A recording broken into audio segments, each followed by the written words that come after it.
안녕하세요. 저는 보험연구원 김경선입니다. 반려동물 보험 활성화를 위한 과제라는 제목으로 발표를 하겠습니다. 먼저 반려동물 보험 관련 현황을 살펴보고 보험을 활성화할 수 있는 방안에 대해서 생각을 해보도록 하겠습니다. 네, 인구 구조 변화 등으로 반려동물 입양이 증가하고 동물 의료 시장을 포함한 연간 산업 또한 지속적으로 성장하고 있는데요. 반려동물 보험은 이제 좀 더 안정적인 반려동물 양육 환경을 마련해 준다는 점에서 이제 연간 산업과 시너지를 내므로써 전체 시장의 성장 동력이 될 수 있습니다. 한편 반려동물의 고령화와 이제 의료기술의 발달로 동물병원 진료비는 증가 추세에 있고요. 이제 반려동물은 건강보험 제도가 없기 때문에 진료 항목은 모두 비급여이고 동물병원마다 이제 진료비 편차도 꽤 큰 편입니다. 설문조사에 따르면 반려인의 약 83% 정도가 이제 동물병원 진료비가 부담이 된다고 이제 답하는 등 의료비 부담 완화에 대한 수요도 커지고 있는 상황입니다. 하지만 이를 보장하는 반려동물 보험 가입률은 약 1% 정도입니다. 반려동물 보험 시장은 22년 기준으로 원수 보험료가 약 300억 정도로 아직은 수요 대비 규모가 크지는 않습니다. 현재로서는 보험회사의 위험 관리가 어렵고요.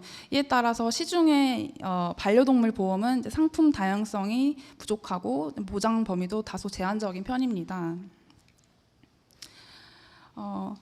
네, 반려동물 보험에서 사실 동물 개체 식별이 중요한데요. 이때 그 반려동물 사진만으로는 완벽한 신원 확인이 어렵기 때문에 현재 내장형 칩 삽입 등을 통한 실효성 있는 동물 등록이 필요합니다. 하지만 그 칩 삽입에 대한 부작용 우려 등에 따라서 이제 그 내장형 등록률은 50% 내외 정도에서 이제 정체가 되어 있습니다. 반려동물 진료 체계를 살펴보게 되면 동물병원 진료 코드와 진료 항목이 현재 표준화되어 있지 않고 또 그 동물병원 간에도 진료비 편차가 존재하는데요. 그리고 그 보험금 청구 시에도 이제 보험 계약자는 병원으로부터 전자적 서류가 아닌 종이 영수증을 발급받아 이제 보험회사로 직접 전송하고 있어서 불편한 점이 있고요. 표준화된 의료 데이터가 부족함에 따라서 합리적인 보험료와 보상한도 산출 그리고 신상품 개발에도 한계가 존재합니다. 그렇다면 이제 보험을 활성화하기 위해서 어떤 노력이 필요할지 좀 고민해 보고자 합니다. 앞서 살펴본 동물 등록, 동물 개체 식별 문제나 아니면 진료 그 행위 등의 현황을 살펴봤을 때 사실 펫보험 활성화가 다소 미진했던 이유 중 하나는 기본적인 인프라가 부족하기 때문이고 따라서 이제 정부 차원의 인프라 구축 노력이 필요한 것은 사실입니다.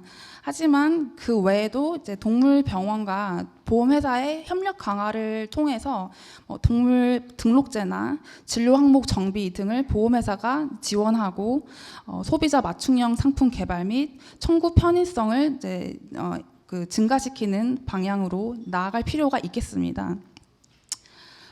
소비자와 수의업계, 보험회사 각각의 이해관계자별로 당면 과제와 이제 펫보험 활성화 방안 필요성을 잠깐 살펴보면 먼저 소비자는 동물 의료비와 이제 보험료 부담이 가중됨에 따라서 반려동물 건강권 보장이 좀 어려운 측면이 있고요. 이 발표에서 제안하고자 하는 이제 펫보험 활성화 방안을 통해서 보다 낮은 부담으로 보험과 의료 서비스 이용이 가능할 수 있고 따라서 이제 반려동물 건강권 보장이 또 가능해질 수 있겠습니다. 그리고 수의업계는 동물 의료산업 성장 동력이 필요한 상황인데요. 보험회사와의 협력을 통해서 투명한 진료 체계를 확립하고 효율적인 인병원 경영을 함으로써 의료 시장을 확대하고 또 유효한 신기술 도입과 확대 등이 가능할 수 있겠습니다.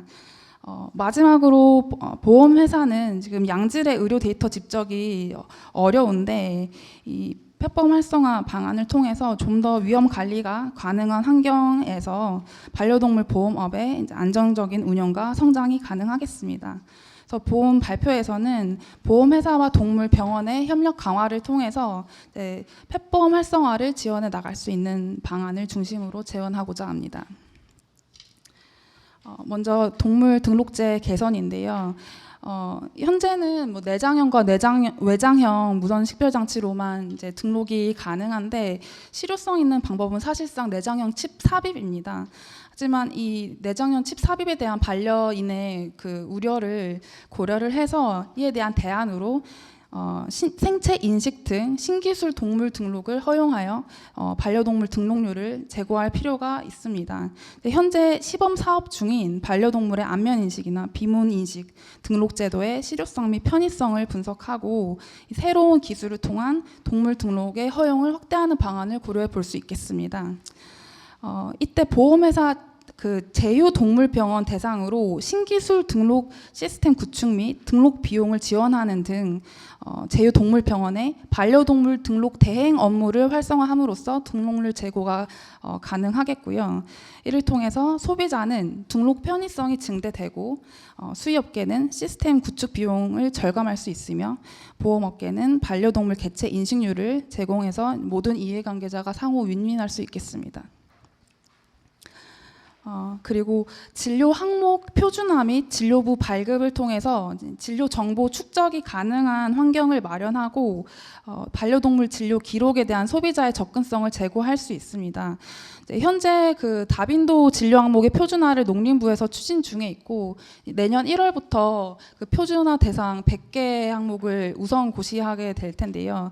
이런 표준화 과정이 잘 진행이 되고 동물병원이 이 표준 코드를 활용해서 좀 일관된 진료 정보를 쌓아갈 필요가 있겠습니다. 그리고 소비자 편의 차원에서 보험 청구 목적으로 진료 기록 등의 발급과 전송을 확대하는 제도적 기반을 마련하는 방안도 좀 검토할 필요가 있겠습니다. 이때 보험업계가 진료 항목 정비와 청구 서류 정비 등에 대해서 동물병원과 협력하는 방안을 검토할 수 있고 이를 통해서 동물병원은 진료기록 정비 관리의 편의성 증대 그리고 보험회사와 소비자는 과잉진료 방지를 통해서 이익을 얻을 수가 있겠습니다. 그리고 청구 전산화인데요. 현재는 상환제로서 그러니까 반려동물 진료를 받고 나서 그 반려인이 그 진료비 지불을 하고 그 병원에서 발급받은 종이 영수증 등을 사진을 찍어서 보험회사에 전송하는 그런 방식으로 보험금 청구가 이루어지고 있습니다. 하지만 만약 진료 내역 정보가 부실한 종이 영수증 발급 대신에 병원이 전자차트 기반의 전자적 서류를 보험회사에 전송하도록 하면 합리적인 보험금 심사가 가능하고 소비자 청구 편의성이 증대될 수 있습니다. 더 나아가서 제3자 지불제 도입이 되면 이제 병원이 청구 증빙 서류를 전자적으로 보험회사에 전송을 하면서 진료비 청구가 바로 되고 이것을 보험회사가 확인하고 이제 진료비 지불을 하면 보험 가입자는 이제 그 차익만 지불하는 방식으로 될 수가 있는데요. 일례로 이 툴페니어는 제3자 지불제 형태의 청구 전산화 시스템을 구축을 해서 소비자의 청구 편의성을 제고하고 신용카드 거래 수수료 등 비용을 절감한 바 있습니다. 그리고 보험회사는 동물병원과 네트워크를 형성해서 보험에서 보장하는 진료 행위와 수가를 협상하고 소비자의 의료비 부담을 경감할 수 있는데요. 수의업계와 협의를 통해서 과잉 진료 및 부적정한 신의료 기술의 적용을 방지하고 인상적 필요에 따른 진료 방식을 합리적으로 보장할 수 있겠습니다. 그리고 제휴동물병원과 적정 수가 범위 또는 보장 한도 등을 협상해서 진료 비용의 변동성을 줄일 수가 있습니다. 영국의 RSA 보험그룹은 응급이 아닌 경우에 상급 동물병원 진료 의뢰 네트워크를 구축하고 규모의 경제를 활용해서 진료 비용을 절감하고 펫보험의 지속 가능성을 높인 것으로 알려져 있습니다. 그리고 보험회사는 이 제휴동물병원과 긴밀하게 연계를 함으로써 양질의 데이터 집적 및 손해율 관리가 가능한 인프라를 구축할 수 있는데요. 이 네트워크 형성 시에 전자 차트를 연계하는 경우에는 제휴동물병원 대상으로 청구 전산화 시스템 구축이 용이할 수 있습니다. 그래서 이런 네트워크를 통해서 동물 의료의 안정적 성장과 보험 통계의 안정적 사용과 운영, 그리고 소비자의 적정 의료비와 보험료 부담이 가능해질 수 있겠습니다. 그리고 보험회사는 맞춤형 상품 개발을 통해서 다양한 소비자 니즈를 충족할 필요가 있겠는데요. 반려동물의 종별, 연령대별, 질병 특성별로 보험료와 보장 범위를 세분화하고 다양화할 필요가 있겠습니다. 그리고 반려동물 헬스케어 서비스 및 건강 증진 활동에 따른 리워드 제공을 통해 이제 보험 상품 소구력을 제공할 수가 있겠고요.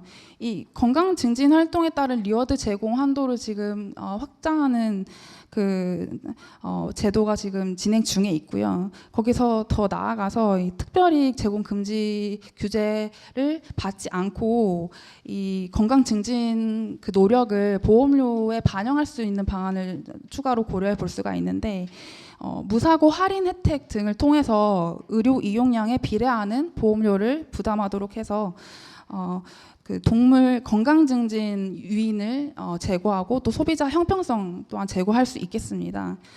다만 시행 초기에 할인 할증의 적용은 충분한 경험 통계 확보 후 또는 보험료를 매년 갱신하는 그 상품 구조 하에서 고려해 볼 수가 있겠습니다. 그 보험회사는 이제 제휴동물병원을 중심으로 등록 반려동물을 대상으로 하는 보다 저렴한 보험 상품 개발을 고려해 볼 수 있는데요. 일단 동물병원에서 진료뿐만 아니라 보험 가입과 진료 청구가 원스톱으로 가능한 그 시스템을 구축해서 이제 소비자 편의성을 제고할 수 있겠고요. 그리고 그 네트워크를 통해서 집적된 경험 통계를 기반으로 신규 보험 상품의 개발이 가능합니다. 이때 제휴동물병원 같은 경우에는 위험 관리가 보다 수월하기 때문에 낮은 위험 요인에 따른 저렴한 보험료 책정이 가능할 수 있습니다. 네, 이를 통해서 소비자는 다양한 의료와 보험 서비스를 낮은 비용으로 이용이 가능하겠고, 동물병원은 보험 판매 수익과 리워드를 기대할 수 있고, 보험회사는 반려동물 보험의 견실한 성장을 이끌 수 있겠습니다. 네, 마지막으로 이제 소액 단기 전문 보험사나 이제 자회사 형태의 단종 보험사 등 신규 플레이어들의 이제 펫 시장 진입을 유인하고 경쟁을 촉진할 필요가 있는데요. 현재 소액 단기 보험업은 그 기간을 1년으로 정하고 있습니다. 하지만 시장에서 지금 단기 상품에서 장기 상품 중심으로 재편이 되고 있고, 현 규제 하에서는 소액 단기 보험업이 진출을 하더라도 경쟁력이 좀 떨어지고 확장성이 떨어질 수 있습니다. 따라서 이 보험 기간을 이제 소액 단기 보험, 반려동물 보험을 취급하는 소액 단기 보험업에 한해서 1년에서 현행 1년에서 2, 3년으로 연장하고, 연간 총수입 보험료 한도가 지금 500억 원인데요. 이것을 확대하는 방안도 검토를 해볼 수가 있겠습니다. 그리고 사실 소액 단기 보험업은 그 자본금 규제가 완화된 것을 제외하면 기타 인적 물적 그 기반이 종합 손보사와 동일해서 진입을 하더라도 좀 어려운 점이 있을 수가 있는데요.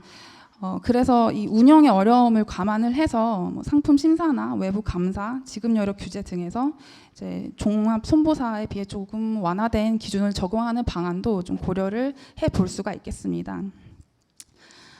펫보험 관련 사업을 운영해서 이제 소비자 접점을 가지고 있을 뿐만 아니라 이제 해당 서비스 제공에 비교 우위를 가진 플랫폼과 인슈어테크 기업의 시장 진입을 통해서 반려동물 보험 시장의 혁신을 이끌어낼 필요가 있겠고요. 이런 다양한 플레이어들이 시장에서 경쟁하도록 함으로써 이제 산업이 좀 더 발전적으로 성장할 수 있고, 그 과정에서 이제 소비자가 다양한 이익을 얻을 수가 있습니다. 네. 또 펫보험 활성화 방안으로 제안드린 뭐 등록제 개선이나 진료 항목 표준화, 뭐 청구 전사나 네트워크 맞춤형 상품 개발 등은 보험회사뿐만 아니라 수의업계 등 다양한 이해관계자들의 협조가 필요한 사안입니다. 이런 그 펫보험 활성화 방안 노력을 통해서 그 동물병원은 이제 동물 의료의 안정적인 성장을 이끌고 보험회사는 반려동물 보험의 견실한 성장을 이룰 수 있고 또 소비자는 적정 의료비와 보험료를 부담하고 다양한 상품 선택을 통해서 효용을 좀 증진하는 등 모든 이해관계자가 이익을 얻을 수가 있겠습니다. 따라서 지속 가능한 펫 산업의 발전을 위해서 모든 이해관계자가 서로 협력하고 노력할 필요가 있겠습니다. 네, 감사합니다.